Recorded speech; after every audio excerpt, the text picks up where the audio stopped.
അറിയാമോ നിങ്ങൾക്ക്? അറിയട്ടെ. നിങ്ങളുടെ ഒരു കൂട്ടുകാരിയുടെ ബർത്ത്ഡേ ആണെന്ന് അറിയാമോ? നമ്മുടെ ആൻമരിയ കുട്ടിയുടെ ആൻമരിയ സ്റ്റാൻഡ് എന്തോ എന്തോ പുതിയ ഡ്രസ്സുകൾ നിർബന്ധമൊന്നുമില്ലല്ലോ ബർത്ത്ഡേക്ക്. എന്തെങ്കിലും നിർബന്ധമുണ്ടോ? ഇല്ല. അടുത്തയാളെ മിഠായി കൊണ്ടുവന്നില്ലല്ലോ. മിഠായി വേണമെന്നോ പുതിയ ഉടുപ്പ് വേണമെന്ന് നിർബന്ധമുണ്ടോ? ഇല്ല.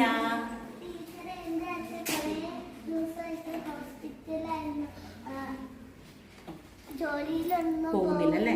ടീച്ചറിനറിയാം. ടീച്ചർ മോളുടെ വീട്ടിലേക്ക് വിളിച്ചായിരുന്നു. വേണ്ടാന്ന് പറഞ്ഞായിരുന്നു അല്ലേ? ഓക്കെ, നല്ല കുട്ടി. കണ്ടോ വീട്ടില് വന്നല്ലോ. ഇതെന്താ രസല്ലേ കയ്യില്? ആന്റിയിലേക്കുള്ള ഗിഫ്റ്റോ? ഇതെങ്ങനെ മനസ്സിലായി? എന്ത് പറഞ്ഞു?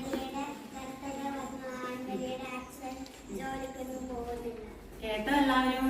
നല്ല കൂട്ടുകാരിയല്ലേ? കൂട്ടുകാരായാൽ ഇങ്ങനെ വേണം. ഓക്കെ മക്കളെ, ഇത് ശ്രദ്ധിച്ച് കേട്ടെ. ടീച്ചർ ഒരു കാര്യം പറയട്ടെ. അപ്പൊ നിങ്ങൾ ഒന്ന് രണ്ട് പേര് ചോദിച്ചില്ലേ പുതിയ ഉടുപ്പില്ലല്ലോ, മിഠായി ഇല്ലല്ലോ എന്നൊക്കെ പറഞ്ഞില്ലേ? പക്ഷെ നമ്മൾ അങ്ങനെ ഒരു കാര്യത്തിന് വാശി പിടിക്കരുത്. ഇപ്പൊ ഒരു ബർത്ത്ഡേ ആണെങ്കിൽ നമ്മൾ പുതിയ ഉടുപ്പ് വേണമെന്നോ, എന്തെങ്കിലും ഫംഗ്ഷനുകളൊക്കെ ആണെങ്കിൽ പുതിയ ഡ്രസ്സ് വേണം, അതിനൊന്നും വാശി പിടിക്കരുത്. കാരണം എന്താ, നമ്മുടെ വിഷമങ്ങൾ, വീട്ടിലെ വിഷമങ്ങൾ അറിഞ്ഞു വേണം വളർന്നു വരാൻ വേണ്ടിയിട്ട്. കാരണം നമ്മുടെ പറ്റിയൊക്കെ അസുഖമാണെങ്കിലോ നമ്മൾ അതനുസരിച്ച് നമ്മൾ വേണ്ടാന്ന് വെക്കണം.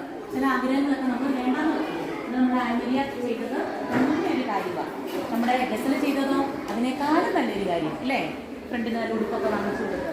നമ്മൾ എന്ത് ചെയ്യണം? നമ്മുടെ വീട്ടിലെ ബുദ്ധിമുട്ടുകളും പ്രയാസങ്ങളും നമ്മുടെ പപ്പയും അമ്മയും എന്തോരം കഷ്ടപ്പെടാൻ നിങ്ങളെ സ്കൂളിലേക്ക് വിടുന്നത്, ശരിയല്ലേ?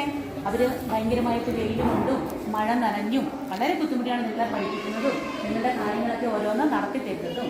അപ്പം നമ്മൾ അതറിഞ്ഞ് മാത്രമേ പെരുമാറാറുള്ളൂ. കുട്ടി പറഞ്ഞില്ലേ പപ്പയ്ക്ക് വയ്യാത്തതുകൊണ്ട് ഇപ്രാവശ്യം എനിക്ക് പുതിയ ഉടുപ്പ് വേണ്ടാന്ന് പറഞ്ഞില്ലേ? അങ്ങനെ ഓരോരുത്തരും ഓരോ കാര്യങ്ങൾ തീരുമാനിക്കണം കേട്ടോ. ഓക്കെ.